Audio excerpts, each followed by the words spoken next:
श्री राम जय राम जय जय राम। श्री राम जय राम जय जय राम।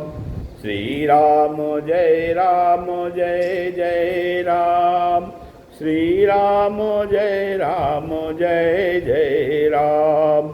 ओम श्री गणेशाय नमः। ओम श्री गुरुवे नमः।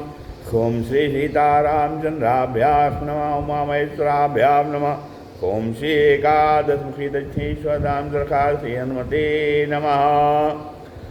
शान्ताकारं भुजगशयनं पद्मनाभं सुरेशं विश्वाधारं गगनसदृशं मेघवर्णं शुभांगं लक्ष्मीकान्तं कमलनयनं योगिभिर्ध्यानगम्यं वन्दे विष्णुम् अभयहरं सर्वलोकैकनाथं।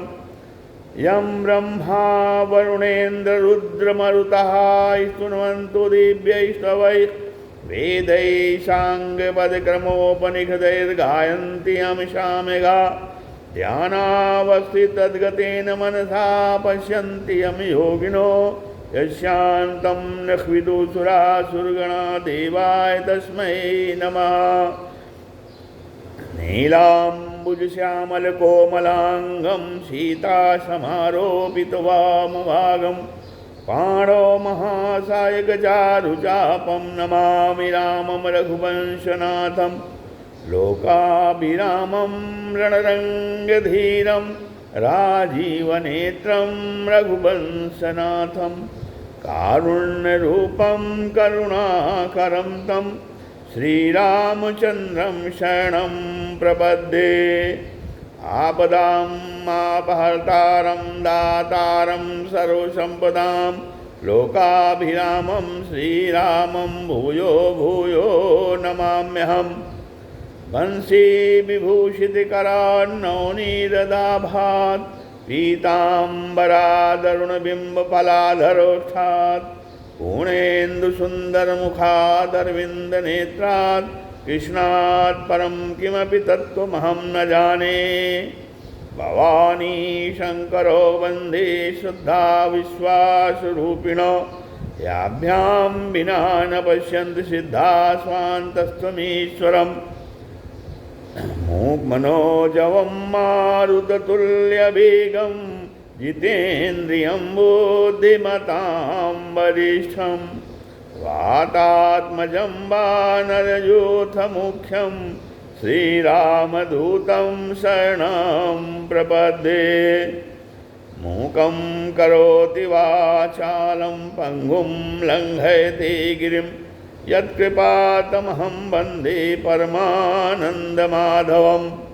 गुरुर्ब्रह्मा गुरुर्विष्णु गुरुर्देवो महेश्वरः गुरुसाक्षात् परब्रह्म तस्मै श्रीगुरुवे नमः। अज्ञानान्धकारस्य ज्ञानाञ्जनशलाकया चक्षुरुन्मीलितं येन तस्मै श्रीगुरुवे नमः। श्री राम जय राम श्री राम जय जय राम श्री राम जय जय राम। सत्संग के क्रम में आज श्रीमद् भगवद गीता के अध्याय 16 प्रारंभ हो रहा है। अध्याय 16 में भगवान ने अर्जुन को दैवी संपदा और आसुरी संपदा के विषय में विस्तार से बता रहे हैं कि दैवी संपदा क्या है और आसुरी संपदा क्या है। दैवी संपदा के लिए श्री भगवान कह रहे हैं अभयं सत्व संशुद्धिर ज्ञान योगो व्यवस्थितिः दानं दमस्य यज्ञस्य स्वाध्यायस्तपमार्जवम्। कि भगवान कहते हैं कि भय का सर्वथा भाव हो, अंतःकरण की शुद्धि हो और ज्ञान के लिए योग में दृढ़ स्थिति हो, सात्विक दान और इंद्रियों का दमन, यज्ञ, स्वाध्याय, कर्तव्य पालन के लिए कष्ट सहना, शरीर मन वाणी की सरलता, ये जो है तो अभयम इसके पहले 15वें अध्याय के 19वें श्लोक में भगवान ने कहा कि जो मुझे पुरुषोत्तम जान लेता है वह सब प्रकार से मेरा ही भजन करता है, अर्थात वह मेरा अनन्य भक्त हो जाता है। हाँ, इस प्रकार एकमात्र भगवान का उद्देश्य होने पर साधक में जो है दैवी संपत्ति, दैवी संपदा स्वतः प्रकट होने लगती है, स्वतः प्रकट हो जाती है। अतः इसलिए भगवान पहले जो है आगे 3 श्लोकों में भाव, आचरण और प्रभाव, भाव, आचरण और प्रभाव को लोग लेकर जो है दैवी संपदा का वर्णन कर रहे हैं। पहला है अभयम। अभयम कहते हैं यह जहाँ जो है दैवी संपदा में सबसे पहले अभयम पद दिया है। अभयम पद देने का क्या तात्पर्य है कि जो भगवान जो है, जो भगवान के शरण लेकर जो है शरण होकर सर्वभाव से भगवान का भजन करता है, वह सर्वत्र भय हो जाता है। भगवान श्री राम कहते हैं सकृदेव प्रपन्नाये तवास्मीति च याचते अभयम सर्वभूतेभ्यो, अभयम सर्वभूतेभ्यो ददामि तद्व्रतम मम। वाल्मीकि रामायण में भगवान ने कहा है कि सगदेव प्रपन्नाये तवास्मीति च याचते अभयम सर्वभूतेभ्यो ददामि तद्व्रतम मम, व्रतम मम। हाँ, तो अभयम, अभयम माने अनिष्ट की आशंका से मनुष्य के भीतर घबराहट होती है। हाँ, अनिष्ट की आशंका से मनुष्य के भीतर घबराहट होती है, और जो घबराहट होती है उसी का नाम भय है। और उस भय के सर्वथा भय अभाव, वो भय ना रहे, उस भय का सर्वथा अभाव जो है वो अभय कहलाता है। हाँ, तो जो है भय 2 प्रकार से होता है। भय कैसे होता है? भय 2 प्रकार से होता है मनुष्य को। कैसे? बाहर से और भीतर से। बाहर से भय और भीतर से भय। तो बाहर से आने वाला भय कौन सा है? बाहर से आने वाला भय चोर, डाकू, व्याघ्र, सर्प आदि प्राणियों से जो भय होता है वह जो है बाहर का भय है। और यह भय जो है शरीर नाश की आशंका से ही होता है। परंतु जब यह अनुभव हो जाता है कि यह शरीर नाशवान है और जाने वाला ही है, तो फिर भय नहीं रहता। हाँ, जैसे बीड़ी, सिगरेट, अफीम, भांग, शराब आदि के व्यसनों को छोड़ने का एवं व्यसनी मित्रों से अपनी मित्रता टूटने का जो भय होता है वह मनुष्य की अपनी बाध्यता से ही होता है। कायरता छोड़ने से यह भय जो है नहीं रहता।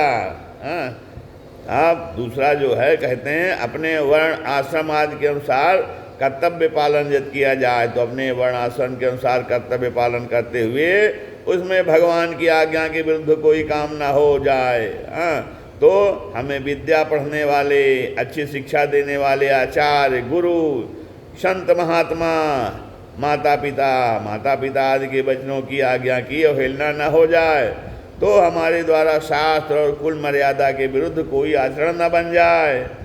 इस प्रकार का भय भी बाहरी भय कहलाता है। परंतु यह भय वास्तव में भय नहीं है, प्रत्युत यह तो अभय बनाने वाला भय है। ऐसा भय तो साधक के जीवन में होना ही चाहिए, और ऐसा भय होने से ही वह अपने मार्ग पर ठीक तरह से चल सकता है। कहा भी है हरि डर गुरु डर जगत डर, हरि डर गुरु डर जगत डर, डर करनी में सार, डर करनी में सार। रज्जब डरया सो उबरया, गाफिल खाई मार, गाफिल खाई मार। अब ये बाहर से आने वाला भय, अब अंदर से भीतर से पैदा होने वाला भय क्या है कि कहते हैं मनुष्य जो है, मनुष्य जब पाप, अन्याय, अत्याचार आदि निषिद्ध आचरण करना चाहता है तब उनको करने की भावना मन में आते ही भीतर से भय पैदा होता है। हाँ, अब मनुष्य निषिद्ध आचरण तभी तक करता है जब तक उसके मन में मेरा शरीर बना रहे, मेरा मान सम्मान होता रहे और मेरे को सांसारिक भोग पदार्थ मिलते रहें। इस प्रकार सांसारिक जड़ वस्तुओं की प्राप्ति का और उनकी रक्षा का उद्देश्य रहता है। हाँ, तो परंतु जब मनुष्य का एकमात्र उद्देश्य जो है चिन्मय तत्व को प्राप्त करने का हो जाता है, तब जो है उसके द्वारा अन्याय, दुराचार जो है वो छूट जाते हैं। हाँ, और वह सर्वथा अभय हो जाता है। कारण यह क्या है? कारण यह है कि उसके लक्ष्य जो है परमात्म तत्व में कभी कमी नहीं आती, उसका लक्ष्य परमात्म तत्व हो जाता है और उसमें कोई कमी नहीं रहती, वो अपने लक्ष्य पे दृढ़ रहता है और वह जो है कभी नष्ट नहीं होता। हाँ, तब अब दूसरा कहते हैं जब मनुष्य के आचरण ठीक नहीं होते और वह अन्याय अत्याचार आदि में लगा रहता है तब उसको भय लगता है। जैसे रावण से मनुष्य, देवता, यक्ष, राक्षस आदि सभी डरते थे, पर वही रावण जब सीता का हरण करने के लिए जाता है तब वह डरता है। ऐसे ही कौरवों की 18 अक्षौणी सेना ना के बाजे बजे तो उसका पांडव सेना पर कुछ भी असर नहीं हुआ, पर जब पांडवों की 7 अक्षौणी सेना के बाजे बजे तब कौरव सेना के हृदय विदीर्ण हो गए। हाँ, अब इसका क्या तात्पर्य है? इसका तात्पर्य यह है कि अन्याय अत्याचार करने वालों के हृदय कमज़ोर हो जाते हैं, इसलिए वे भयभीत होते हैं। और जब मनुष्य अन्याय आदि को छोड़कर अपने आचरणों एवं भावों को शुद्ध बनाता है तब उसका भय मिट जाता है। अब इस प्रकार से आगे कहते हैं कि मनुष्य ये प्राप्त करके आजीव जब तक करने योग्य को नहीं करता, जानने योग्य को नहीं जानता और पाने योग्य को नहीं पाता, तब तक वह सर्वथा अभय नहीं हो सकता। उसके जीवन में भय रहता ही है। भगवान की तरफ चलने वाला साधक भगवान पर जितना अधिक विश्वास करता है और उनके आश्रित होता है उतना वह अभय होता चला जाता है। हाँ, अब उसमें स्वतः क्या कैसा विचार आता है? उसमें स्वतः यह विचार आता है कि मैं तो परमात्मा का अंश हूँ, अतः कभी नष्ट होने वाला नहीं हूँ, तो फिर भय किस बात का? हाँ, और संसार के अंश शरीर आदि सब पदार्थ जो है प्रतिक्षण वो तो नष्ट हो रहे हैं, तो फिर भय किस बात का? ऐसा विवेक स्पष्ट रूप से प्रकट हो जाता है। जब ऐसा विवेक स्पष्ट रूप से प्रकट हो जाए तो ऐसा विवेक प्रकट होने पर भय स्वतः जो है वो नष्ट हो जाता है और साधक जो है सर्वथा अभय हो जाता है। हाँ, भगवान के साथ जो है संबंध जोड़ने पर, भगवान को ही अपना मानने पर और जो शरीर कुटुंब आदि में ममता नहीं रहती, ममता न रहने से मरने का भय नहीं रहता और साधक जो है अभय हो जाता है। अब सत्व संशुद्धि कहते हैं अंतःकरण की सम्यक शुद्धि से सत्व शुद्धि कहते हैं। अंतःकरण की सम्यक शुद्धि को सत्व संशुद्धि कहते हैं। सम्यक शुद्धि क्या है? सम्यक शुद्धि क्या है? पूर्ण रूपेण से शुद्धि क्या है? संसार से राग रहित होकर भगवान में अनुराग हो जाना ही अंतःकरण की सम्यक शुद्धि है। मतलब संसार से राग रहित होकर भगवान में अनुराग हो जाना ही अंतःकरण की सम्यक शुद्धि है। अब जब अपना विचार भाव उद्देश्य लक्ष्य केवल एक परमात्मा की प्राप्ति का हो जाता है तब जो है अंतःकरण शुद्ध हो जाता है। हाँ, कारण कि नाशवान वस्तुओं की प्राप्ति का उद्देश्य होने से नाशवान जो वस्तुएं सांसारिक हैं उनकी जब प्राप्ति का उद्देश्य होता है तो उनका उद्देश्य से होने के कारण ही अंतःकरण में मल विक्षेप और आवरण ये 3 तरह के दोष आते हैं। मल विक्षेप और आवरण अंतःकरण में ये 3 तरह के दोष आ जाते हैं। हाँ, अब शास्त्रों में जो है मल को शास्त्रों में मल दोष को दूर करने के लिए क्या बताया गया है? मल दोष को दूर करने के लिए निष्काम भाव से कर्म सेवा करना और विक्षेप दोष को दूर करने के लिए उपासना और उपासना करना और आवरण को दूर करने के लिए ज्ञान बताया है। मल विक्षेप और आवरण मतलब निष्काम कर्म से मल दूर करिए और उपासना से विक्षेप दूर करिए और फिर आवरण को दूर करने के लिए ज्ञान बताया गया है। ज्ञान योग से यह होने पर भी अंतःकरण की जो है वो शुद्धि के लिए सबसे बढ़िया उपाय क्या है? सबसे बढ़िया उपाय है अंतःकरण को अपना न मानना। अंतःकरण को अपना न मानना वो सबसे अच्छा उपाय है इस अंतःकरण की शुद्धि के लिए। हाँ, साधक को जो है पुराने पाप को दूर करने के लिए या किसी परिस्थिति के वशीभूत होकर किए गए जो नए पाप किए जाते हैं, तो नए पाप को दूर करने के लिए अन्य प्रायश्चित करने की उतनी आवश्यकता नहीं है। क्यों? उसको तो चाहिए कि वह जो साधन कर रहा है, साधक जो साधन कर रहा है, उसे उत्साह और तत्परता पूर्वक लगा रहे और उसके ज्ञात अज्ञात सब पाप दूर हो जाएंगे। फिर उसके ज्ञात अज्ञात सब पाप दूर हो जाएंगे और अंतःकरण स्वतः शुद्ध हो जाएगा। अब साधक में ऐसी एक भावना बन जाती है कि साधन भजन करना अलग काम है और व्यापार धंधा आदि करना अलग काम है, अर्थात ये दोनों अलग अलग भाग हैं। इसलिए व्यापार आदि व्यवहार में झूठ कपट आदि तो करने ही पड़ते हैं। ऐसी जो छूट ली जाती है उससे क्या होता है, उससे अंतःकरण बहुत ही अशुद्ध होता है। साधन के साथ साथ जो असाधन होता रहता है, साधन के साथ साथ जो असाधन होता रहता है, उससे साधन में जल्दी उन्नति नहीं होती है। अब इसलिए साधक को सदा सावधान रहना चाहिए, अर्थात नया पाप कभी ना बने, ऐसी सावधानी सदा सर्वदा बनी रहनी चाहिए।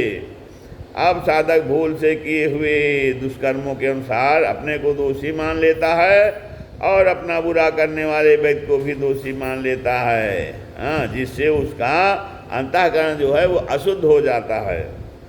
अब उस अशुद्धि को मिटाने के लिए साधक को चाहिए कि वह भूल से किए हुए दुष्कर्म को पुनः कभी न करने का दृढ़ व्रत ले ले, दृढ़ संकल्प कर ले कि अब मेरे से दुष्कर्म नहीं होगा, तथा अपना बुरा करने वाले व्यक्ति के अपराध को क्षमा मांगे बिना ही क्षमा कर दे और वो भगवान से प्रार्थना करे कि हे नाथ, मेरा जो कुछ बुरा हुआ है वह तो मेरे दुष्कर्मों का ही फल है, वह बेचारा तो मुफ्त में ही ऐसा कर बैठा और उसका इसमें कोई दोष नहीं है, आप उसे क्षमा कर दें। जब ऐसा करने से अंतःकरण शुद्ध हो जाता है। अब ज्ञान योग व्यवस्थित ही, ज्ञान के लिए योग में स्थित होना, अर्थात परमात्मा तत्व का जो ज्ञान बोध है वह चाहे सगुण का हो या निर्गुण का हो, तब उस ज्ञान के लिए योग में स्थित होना आवश्यक है। योग का अर्थ क्या है?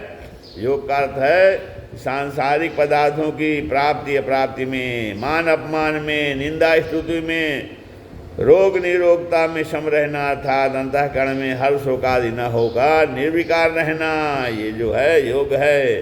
अब दान क्या है? दान क्या है? लोक दृष्टि में जिन मनुष्यों को अपना माना जाता है, लोक दृष्टि में जिन वस्तुओं को हम अपना मान लेते हैं, उन वस्तुओं को सत्पात्र तथा देश काल परिस्थिति आदि का विचार रखते हुए आवश्यकता अनुसार दूसरों को वितीर्ण कर देना दान है। दान वो कई तरह के होते हैं। दान कई तरह के होते हैं, जैसे भूमिदान, गोदान, स्वर्णदान, अन्नदान, वस्त्रदान आदि। इन सब में अन्नदान प्रधान है।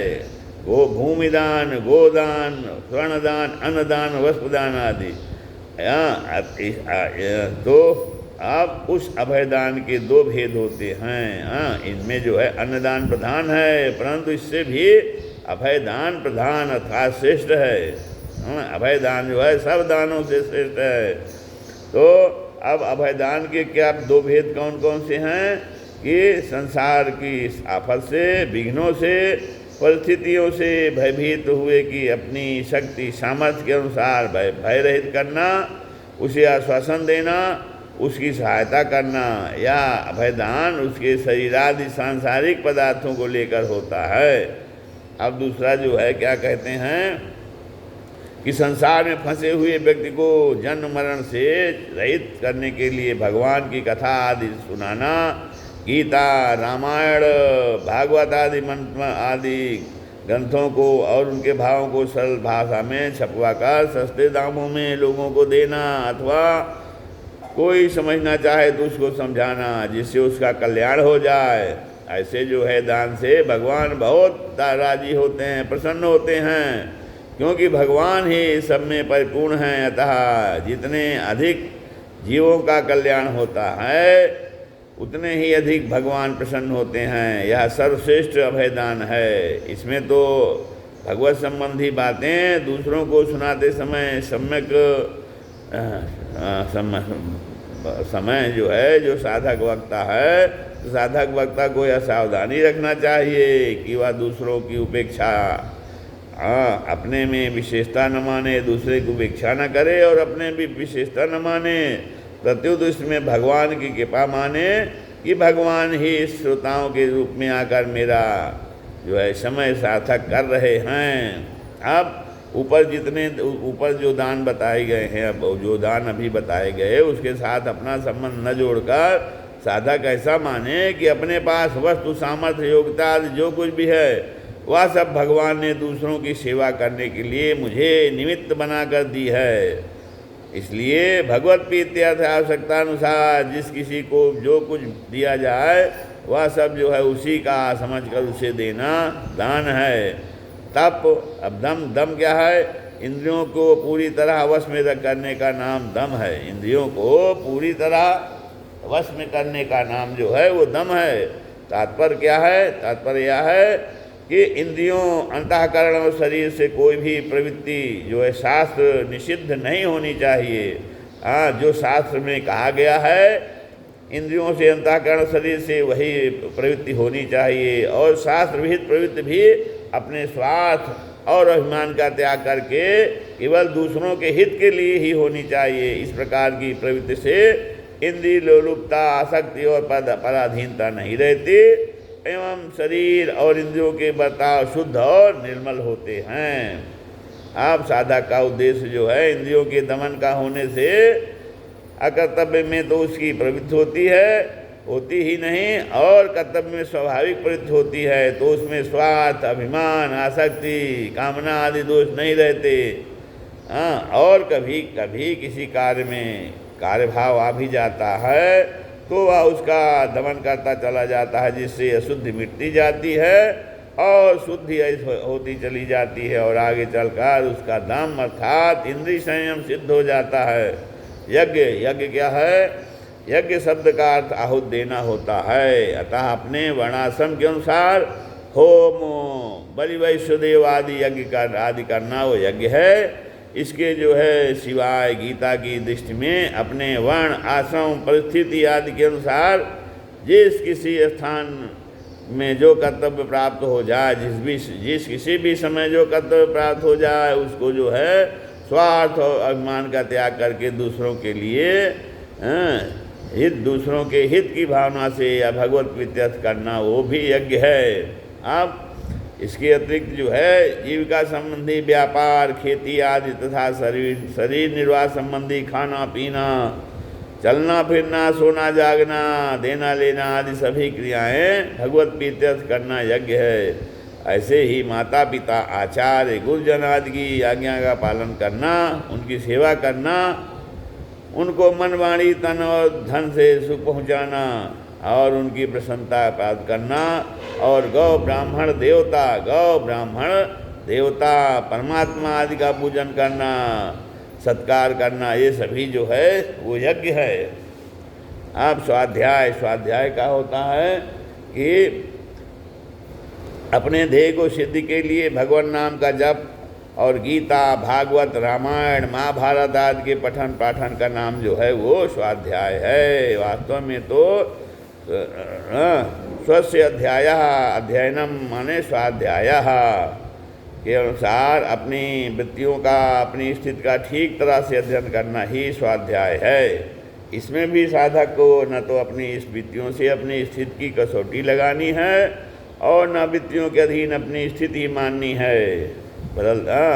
तो कारण की वृत्तियाँ तो हरदम आती जाती रहती हैं, बदलती रहती हैं। तो फिर स्वाभाविक यह प्रश्न उठता है कि क्या हम जो है कि क्या हम अपनी वृत्तियों को शुद्ध ना करें? वास्तव में तो साधक का कर्तव्य वृत्तियों को शुद्ध करने का ही होना चाहिए, और वह शुद्धि अंतःकरण तथा उसकी वृत्तियों को अपना न मानने से बहुत जल्दी हो जाती है, क्योंकि उनको अपना मानना ही मूल अशुद्धि है। साक्षात परमात्मा का अंश होने से अपना स्वरूप कभी अशुद्ध हुआ ही नहीं। केवल वृत्तियों के शुद्ध होने से ही उसका यथार्थ अनुभव नहीं होता।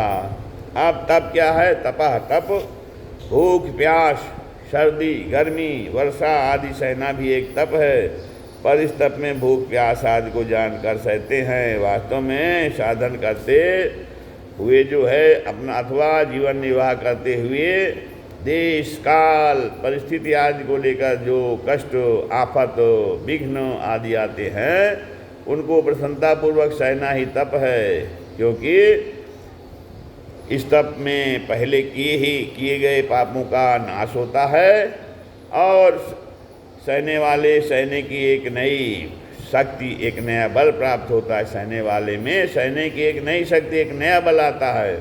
साधक को सदैव सावधान रहना चाहिए कि वह उस तपोबल का प्रयोग दूसरों को वरदान देने में, शाप देने में या अनिष्ट करने में अथवा अपनी इच्छा पूर्ति करने में न लगाए, बल्कि प्रत्युत उस बल को अपने साधन में जो बाधाएं आती हैं उनको प्रसन्नता से सहने की शक्ति बढ़ाने में ही लगाए। अब साधक जब साधन करता है तब वह साधन में कई तरह के विघ्न मानता है, या वह समझता है कि मुझे एकांत मिले तो मैं साधन कर सकता हूँ, वायुमंडल अच्छा हो तो साधन कर सकता हूँ आदि जो है। अब इन सब अनुकूलताओं की चाहना न करना अर्थात उनके अधीन न होना भी तप है, और साधक को अपना साधन परिस्थितियों के अधीन नहीं मानना चाहिए, प्रत्युत परिस्थितियों के अनुसार अपना साधन बना लेना चाहिए। अब साधक को अपनी चेष्टा तो एकांत में साधन करनी चाहिए, पर एकांत ना मिले तो मिली हुई परिस्थिति को भगवान की भेजी हुई समझकर विशेष उत्साह से प्रसन्नतापूर्वक साधन में प्रवृत्त होना चाहिए। और आर्जवम क्या है? सरलता, सीधेपन को आर्जव कहते हैं।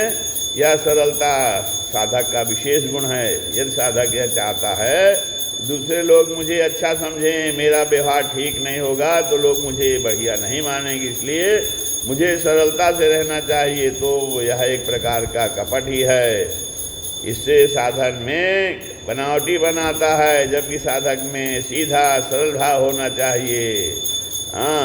सीधा सरल होने के कारण लोग उसको मूर्ख बेसमझ कह सकते हैं, पर उससे साधक की कोई हानि नहीं है। अपने उद्धार के लिए तो सरलता बड़े काम की चीज़ है। कपट गांठ मन में नहीं, सब सो सरल स्वभाव, नारायणता भक्त की लगी किनारे नाव। इसलिए जो है साधक के शरीर, वाणी और मन के व्यवहार में कोई बनावटीपन नहीं रहना चाहिए, उसमें स्वाभाविक जो है सीधापन हो। श्री राम जय जय राम, श्री राम जय राम।